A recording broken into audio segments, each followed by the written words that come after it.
Hey guys, Al here. So hopefully this is going to work and you can see my screen. So I had done a video, I don't know, it was a couple of weeks ago, and what I discussed in that video was I wanted to send a few different uh, soil samples to different labs for evaluation and compare and see where the variances were among the different metrics, I guess, that were taken, so different categories, right? So pH, OM, CEC, etc. So here I have two conventional soil tests in category Lab 1 and Lab 2, two conventional soil tests taking the same method. So you can go back and look at that video. And basically what I did though is I took a soil probe, I took three holes that were right next to each other. I then dissected those samples or soil plugs into equal parts and then distributed those into three separate bags equally and then repeated that 10 times throughout my garden and did not keep track of what bag was which so that after all samples were collected I sealed them, mixed the bags up before sending them to the lab, so I had no idea which bag was going to which lab. That was just to try to help from creating a bias at all of thinking, oh, this soil looks a little bit nicer or something like that. Although I will tell you that when I finished, right before I sealed them, they all looked visually identical, which was nice to see. So I felt like the control, and again, I have a video up on that, but was very, very good. I am waiting on a Haney soil test to compare the results, primarily focused on nitrogen, but I've not done a lot with Haney tests yet, other than reading on them. So I've not personally dealt with one in the results. So I'm excited to see that. It's a little bit more costly of a test. It's about $49 to do, obviously plus freight or shipping to get the product to the lab. So it's not cheap, but from what a lot of folks that I've talked to actually messaged with a farmer in Iowa, and all he runs is Haney tests on several thousand acres that they're testing. So thought that was very interesting, and they have some pretty impressive yields out of their fields, and they're practicing a lot of regen ag practices, which was really, really neat, or conservation agriculture is the term I think that they reference more frequently than regen, but nonetheless, all Haney tests. So I will compare that as well. But let's kind of get right into this.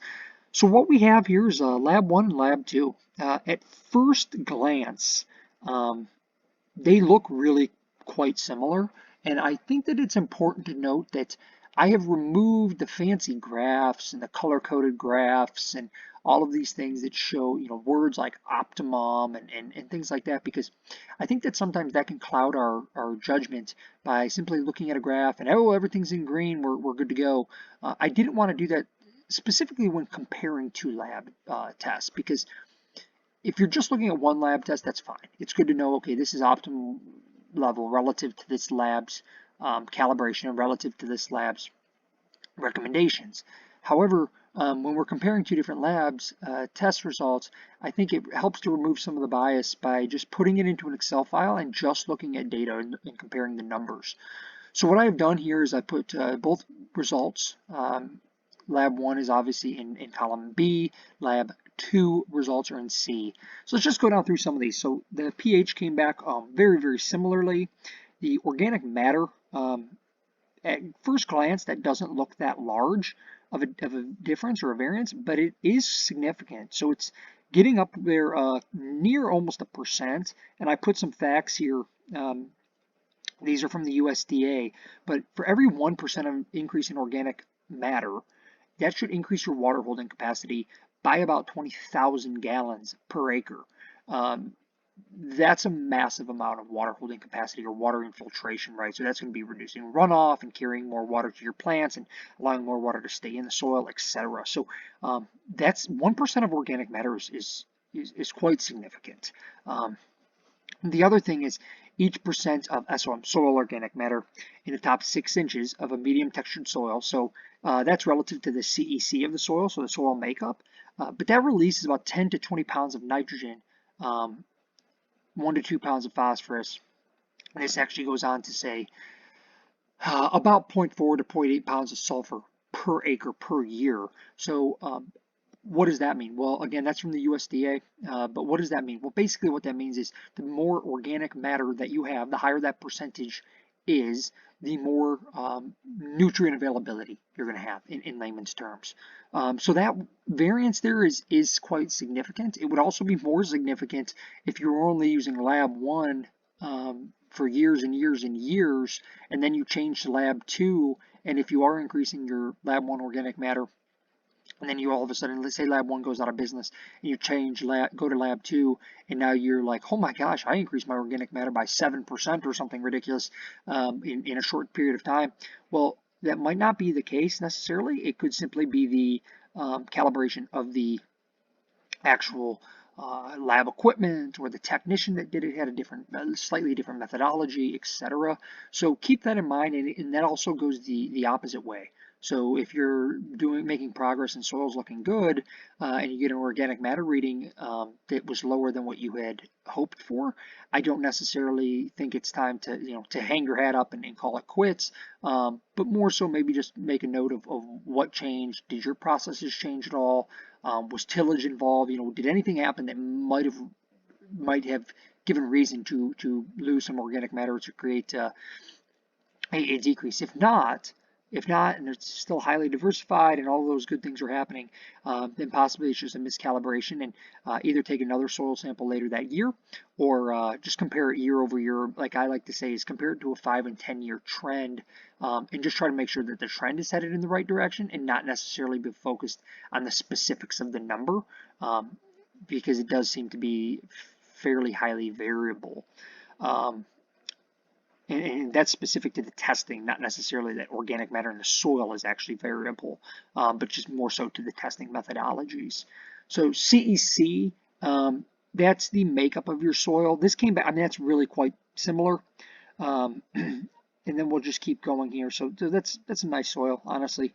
I'm very happy with that. That's the ability to hold nutrients in your soil and not leach things, essentially. And the lower the number, the more sandy it is, the higher the number, up like say 45, for example, is like humus, which is extremely high organic matter.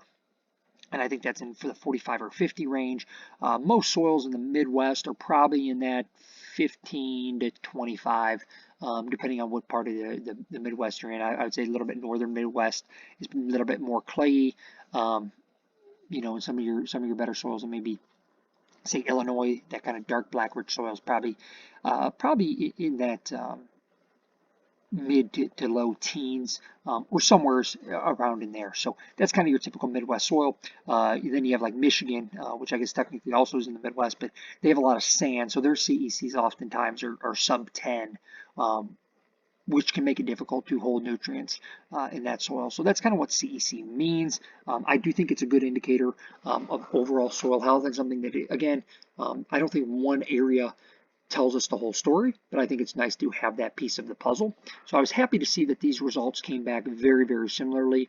Earlier I mentioned that the soils looked very similar from a texture and observational perspective before sending them into the lab. When you look at these, that makes me feel pretty good that I was right about that, at least from an observational perspective. They couldn't have been too far off with that close of a result. Continuing on, so this is what they are telling us is in the soil. So your phosphorus, your potassium, calcium, and magnesium. At first glance, this doesn't look like a huge difference, but remember, this is per acre. So if you're a farmer farming 1,000 acres, this starts to get to be quite a big difference rather quickly. So just keep that in mind. And also the recommendations for NPK to make up for the difference of what's in the soil. So this is where the Haney test should show some large differences between recommendations, because they actually use a different way of extracting what's in the soil. It's more of a biological process versus the conventional soil tests use solvents to find out what's left in the soil, right? So they use different solvents to find out which nutrients are still available or still active in the soil. And then these recommendations are, well, what do you need to add to that soil to make sure that you can grow an adequate crop? So based on what's in the soil, based on what you add to the soil, on these recommendations should give you your desired yield or a adequate yield that is determined by the lab. If you don't put in there, you know, a lot of times like a farmer might put, I want to get X number of bushel per beans a year or corn, etc. Lime recommendation here, that's very clear why that's 0 is because the pH is actually above ideal. So ideal for tomatoes and peppers and things is like 6.5. I'm above that, so no lime needed. And then I just put calcium to magnesium ratio only because I wanted to show that I did calculate it. So let me just unhide these columns quick. So what I did do to further show some of the variances and differences here. So this is just the column that I created a formula to show, you know, okay, what are the differences? I just highlighted this in yellow just so you can kind of follow it over easily with your eyes. If you want to pause the video, take the time to read this. I also did put, I'll scroll down these. I can put this in the, I'll just pause here for a second, but I can put these in the link to the YouTube. These are just different sources as to, you know, how did I come up with the calcium to magnesium ratio? I use this Hart's ratio calculator. These were fertilizer prices, so how did I come up with the pricing? These are, I believe, mostly 2019 was the pricing per pound. It's a little bit variable, obviously. Things are increasing right now in most areas, but just to give you a rough idea, I wanted to put, you know, try to quantify this somewhat. So again, let's look at this. Nitrogen, phosphorus, and potassium.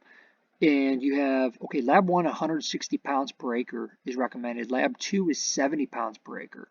So the difference between 1 and 2 was a 90-pound difference per acre of nitrogen. So at an average cost of 39 cents a pound, that's a $35 plus $35.10 difference per acre. That is substantial. So I did the same thing for the phosphorus and your potassium.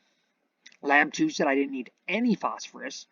Lab 1 said I suggested a 45 pounds of phosphorus at an average of 40 cents per pound at $18 difference. I thought that was really fascinating because what we know about phosphorus uptake is that it's highly immobile. It needs to be in the root zone, and it binds up really quickly in the soil. So it's interesting that there would be that much of it. I mean, if you looked at that as a percentage basis, that's a 45% difference. So significant difference in phosphorus addition, and obviously there's a cost increase to doing that. And it's interesting to think, well, would we even be getting results? And then potassium, so 80 to 25. So again, really interesting. Now it's also interesting that if you look at this, so at the difference is 55 at an average cost of 31 cents, so $17 an acre. So these are all an acre cost. So your total difference per acre from lab 1 to 2 is $70 an acre. Now imagine being a farmer who's farming 1,000 acres and they want to put in their bean crop or corn crop or whatnot. That is a significant input cost, and that's just between 2 different labs. So I can tell you if I was doing larger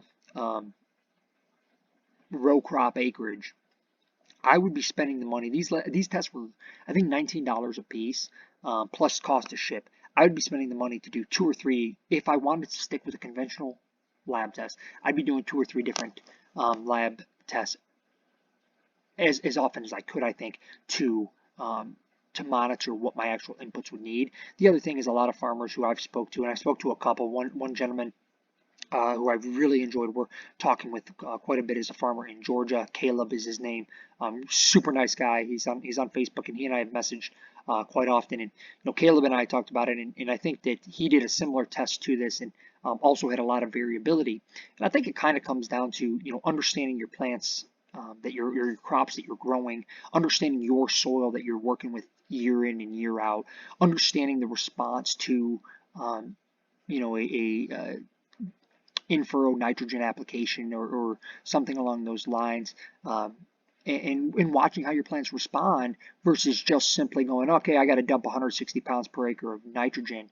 You know, you do that with urea, for example, and let's say the plants really only need 70 and can only take in maybe 25 of that 70 at the time of application. You're literally watching your nitrogen, not you can't actually see it happen, but you might as well could, because it's just going to volatilize and you're going to lose out on that. So what I want to end this video with is there probably is a correlation here to the lesser recommendations and the higher organic matter. So again, that's quite a variance there, and there's a huge variance in your total cost per acre in fertilization. So I want people to keep that in mind. Then down here, I do have a key, and what I will do in part, I guess that'll be part 3 or 4 of this video series. I am going to then compare all of this to the Haney test, and I'm going to show exactly what that test shows relative to input costs or recommended inputs that are needed to get a required yield, or optimum yield. So thank you all for tuning in. I'm really enjoying this, guys. Build Better Soil is on, I do have an Instagram at Build Better Soil.